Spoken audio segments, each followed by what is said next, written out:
देश की सियासत में इस वक्त हिंदू राष्ट्र की चर्चा है। हाँ, हिंदू राष्ट्र का रोड मैप तैयार कर लिया है। हिंदुस्तान हिंदू राष्ट्र है। तो अम्बेडकर के संविधान को जला देंगे क्या? भारत हिंदू राष्ट्र था, है और वर्तमान में भी रहेगा। दोस्तों, एक ऐसा देश जहां पर अगर आप जय श्री राम बोल दो तो आपको कम्युनल मान लिया जाता है और वहीं पर ला इलाहा इल्लल्लाह के नारे खुले आम सड़कों पर लगते हैं।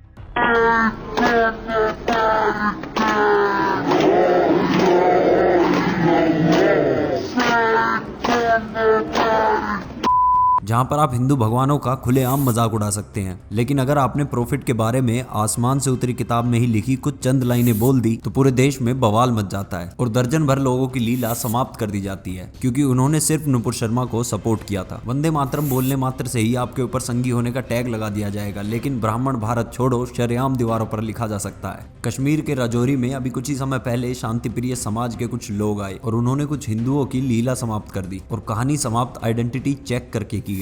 आइडेंटिटी देखकर चिन्हित करके सिर्फ हिंदुओं को मारा गया और ये कोई पहली घटना नहीं है जहां हिंदुओं को टारगेट करके मारा गया हो। इसी वर्ष प्रांकोटे में 26 हिंदुओं की लीला समाप्त कर दी गई। साल 2000 में 89 हिंदू अमरनाथ में कम कर दिए गए। 2001 और 2002 में अमरनाथ में फिर से यही काम हुआ। 2006 में डोडा में, 2020 में पालघर में 2 साधुओं की हत्या। कमलेश तिवारी, भारत यादव, विकास यादव, कश्मीरी पंडित, अगर सभी के बारे में बताने लगे तो ये वीडियो यूट्यूब के इतिहास की सबसे लंबी वीडियो बन जाएगी। देश आजाद होने से पहले से 2023 तक ऐसे उदाहरण आपको न सिर्फ भारत में बल्कि देश भर में मिल जाएंगे। और इन सारी घटनाओं में से सिर्फ एक घटना को प्रदर्शित करने वाली फिल्म कश्मीर फाइल्स, उसको भारत के सरकारी मंच से प्रोपेगेंडा फिल्म बताया गया। Disturbed and shocked by the 15th film, by the movie Kashmir Files, that felt to us like a propaganda vulgar movie, inappropriate for an artistic competitive section of such a prestigious film festival. हिंदुओं के प्रति एक समाज के कुछ लोगों की घृणा को उजागर करती है सत्य पर आधारित फिल्म, इसको प्रोपेगेंडा बताया जाता है। लेकिन एक प्रोपेगेंडा फिल्म को कैसे सत्य की तरह दिखाया जाता है, आइए वो भी देखते हैं। आप लोगों को आफ्ताब और श्रद्धा वाला केस तो याद ही होगा, वही केस जिसमें आफ्ताब ने एक श्रद्धा नाम की लड़की के 35 टुकड़े कर दिए। अब इस पर सोनी टीवी एक क्राइम पेट्रोल का एपिसोड बनाता है। एपिसोड का नाम अहमदाबाद पुणे मर्डर केस ही रखा जाता है, लेकिन आफ्ताब को मिहिर का नाम दिया गया और एक हिंदू लड़के की तरह दिखाया गया जिसकी माँ मंदिर जाती है। और लड़की हिंदू नहीं बल्कि उसको ऐना का नाम दिया गया, एक क्रिश्चियन लड़की का। और मिहिर जब ऐना के टुकड़े करता है तो घर में धूप बत्तियां जल रही होती हैं। एक दूसरे से बहुत प्यार करते हैं। And you know, he is a very nice person. ऐना, वो तुझे तेरे घर योगा सिखाने आया था और उसने तेरा स्टेटस देख के तुझे फंसाया है। एग्जैक्टली। यार ऐना, हम लोग तुझे बचपन से जानते हैं, हम तुझे समझा रहे हैं। मैं शादी मिहिर से ही करूंगी। तुम लोग आओगे तो बहुत अच्छी बात है और नहीं आओगे तो मैं सोच लूंगी इस दुनिया में मेरा कोई दोस्त नहीं है।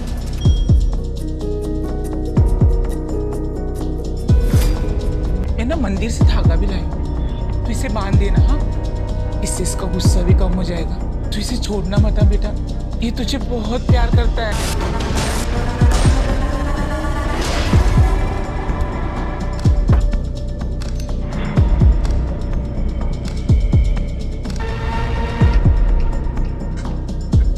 अब जो इस एपिसोड को देखेगा उसके मस्तिष्क में अहमदाबाद पुणे मर्डर केस का हत्यारा आफ्ताब नहीं मिहिर होगा, क्योंकि क्राइम पेट्रोल को सत्य घटनाओं पर आधारित भी बताया जाता है। तो ये सब जानने के बाद मैं आपसे पूछना चाहता हूँ कि क्या भारत एक हिंदू राष्ट्र है? कदाचित नहीं, लेकिन क्या इसको लेकर प्रयास किए जा रहे हैं? तो जी, राजपथ को कर्तव्य पथ किया जा रहा है। 75 साल से अबाइड विद मी नाम का संगीत जो कि क्वीन एलिजाबेथ II की शादी में बजाया गया था, वो संगीत आजादी के 75 साल बाद तक भी रिपब्लिक डे सेलिब्रेशन पर बजाया जाता रहा है, जिसका रीजन सिर्फ एक ही था, अमेरिका का दलाल।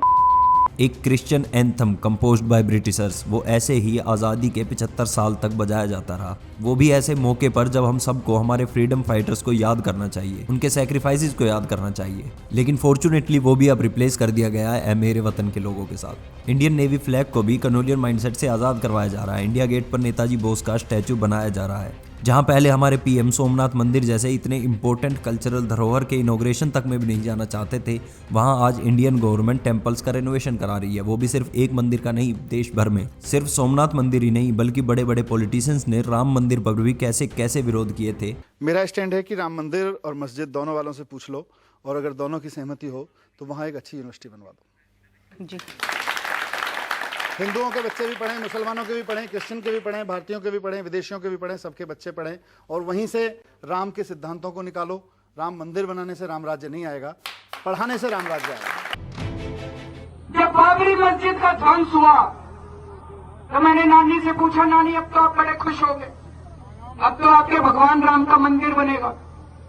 कहती है ना बेटा, मेरा राम किसी की मस्जिद तोड़ के ऐसे मंदिर में नहीं बस सकता। अब ये जब बार बार पिछले 1 महीने से बीजेपी ने भी कहना चालू, मंदिर वहीं बनाएंगे, मंदिर वहीं बनाएंगे। हम कहते जी कब बनाओगे, कहते डेट नहीं बताएंगे, लेकिन 5 साल में, हर 5 साल में मंदिर वहीं बनाएंगे। मैं सोच रहा था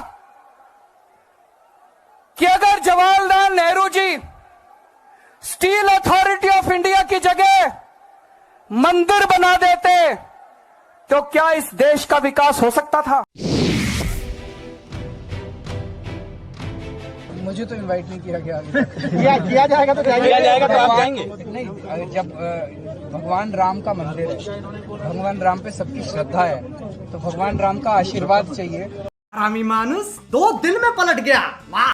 कि जब भगवान श्री राम की मूर्ति प्रकट हुई 1949 में, सरकार देश में कांग्रेस की थी। जब ताला खोला गया तब भी कांग्रेस की सरकार थी। जब शिलान्यास हुआ भगवान श्री राम के मंदिर का तब भी कांग्रेस की हुकूमत थी। और 1992 के अंदर जब बाबरी मस्जिद को शहीद किया गया, उन ढांचे को ढाया गया, तब भी कांग्रेस की ही सरकार थी। इसका मतलब है कि भगवान श्री राम के जितने काम किए वो कांग्रेस की सरकार ने किए, और राम के नाम पे जो सरकार बनाई, राजनीति की, वो इनकी पार्टी। ठीक है। 1949 में जब वहां मूर्तियां प्रकट हुई तब गवर्नर जनरल थे भारत में, सरकार कांग्रेस की थी। और उसको रोकने के लिए उत्तर प्रदेश के, तब यूनाइटेड प्रोविंस था, मुख्यमंत्री गोविंद बल्लभ पंत स्वयं गए थे और फैजाबाद के डिस्ट्रिक्ट मजिस्ट्रेट ने उनको रोक दिया था, क्योंकि तब तक संविधान लागू नहीं था। तो मुख्यमंत्री से ज्यादा पावर डिस्ट्रिक्ट मजिस्ट्रेट की, वो भी कांग्रेस थी। 1966 में संतों को, सेवक संतों पर गोली चलवाने वाली भी कांग्रेसी थी। 1976 में जब आर्कियोलॉजिकल सर्वे के एक्सकेवेशन में 8 खंबे निकल आए थे तो उसको रोक देने वाली भी कांग्रेस थी। 1988 में जब हम भारत माता एकात्मता रथ चला रहे थे तो वीर बहादुर सिंह सीएम थे, उसे रोकने वाली भी कांग्रेस थी। 1990 में कार सेवकों के हत्यारे मुलायम सिंह की सरकार को समर्थन देकर बचाने वाली भी कांग्रेस थी। 1992 में ये कहने वाले कांग्रेस के प्रधानमंत्री थे कि हम बाबरी मस्जिद दोबारा बनाएंगे, और 2007 में कोर्ट में हलफनामा दे के ये कहने वाले कि राम तो काल्पनिक थे, राम सेतु के मुद्दे पे, वो भी कांग्रेस थी। मंदिरों में जाते हैं छेड़खानी करने के लिए, वो भी कांग्रेस थी। हिंदू आतंकवादी, वो भी कांग्रेस थी। इसीलिए कहा गया है, अंदर से मैलो हियो, बाहिर रूप अनेक, नारायण तासो भलो कौआ तन मन एक। लेकिन इन सबसे होगा क्या, एक एग्जाम्पल से समझते हैं। तो जी, भारत को लोग सिर्फ 2 चीज़ों से जानते थे, महात्मा गांधी और ताजमहल। क्योंकि आज़ादी के बाद से हमारी गवर्नमेंट ने इंडियन कल्चर को प्रमोट ही नहीं किया। इंडियन गवर्नमेंट इंडियन कल्चर से ऐसे दूर भागती रही है जैसे बिल्ली को देखकर शायद चूहा भी दूर नहीं भागता। लेकिन अभी की गवर्नमेंट थोड़ी डिफरेंट है। अक्टूबर 2019 शी जिनपिंग इंडिया आते हैं। मोदी जी उन्हें किसी भी 5 स्टार गेस्ट हाउस में ले जा सकते थे, लेकिन मोदी जी उन्हें सीधा लेकर गए तमिलनाडु के महाबलीपुरम मंदिर में। 2 साल बाद मिनिस्ट्री ऑफ टूरिज्म 2021-22 की एनुअल रिपोर्ट में ये बताती है कि तमिलनाडु की वही जगह जहाँ शी जिनपिंग और मोदी जी मिले थे वो फॉरेन टूरिस्ट की सबसे पसंदीदा जगह बन गई है, ताजमहल को भी पीछे छोड़कर। और ये फर्क पड़ता है जब आपके देश का मुखिया आपके कल्चर को प्रमोट करता है, ना कि उससे दूर भागता है। जब तक आप खुद अपने कल्चर को प्रमोट ही नहीं करेंगे, आप अपने ही कल्चर की रिस्पेक्ट नहीं करेंगे, तो दूसरों से आप एक्सपेक्ट नहीं कर सकते कि वो आपके कल्चर की रिस्पेक्ट करें। और सिर्फ ये एक बार दिखाने की घटना मात्र नहीं है। पीएम जापानीज पीएम को गंगा आरती में लेकर जाते हैं, फ्रेंच प्रेसिडेंट को वाराणसी, ऑस्ट्रेलियन पीएम जब भारत आते हैं मेलकम, उनको अक्षरधाम मंदिर, साउथ कोरिया के प्रेसिडेंट को अयोध्या, जर्मन प्रेसिडेंट को सारनाथ मंदिर। और ये इसी कल्चरल प्रमोशन का नतीजा है कि आज विदेशी लोग भी भारतीय त्योहारों पर न सिर्फ बधाई संदेश देते हैं बल्कि उन्हीं त्योहारों को अपने देश में मनाते भी हैं। और मैं आपसे भी पूछना चाहता हूं कि आपको क्या लगता है कि कल्चरल रेवोल्यूशन क्या सच में इंडिया में हो रहा है, और इसको रफ्तार देने के लिए क्या क्या सही कदम उठाए जा सकते हैं? कमेंट सेक्शन में जरूर बताइएगा। जय हिंद, जय भारत।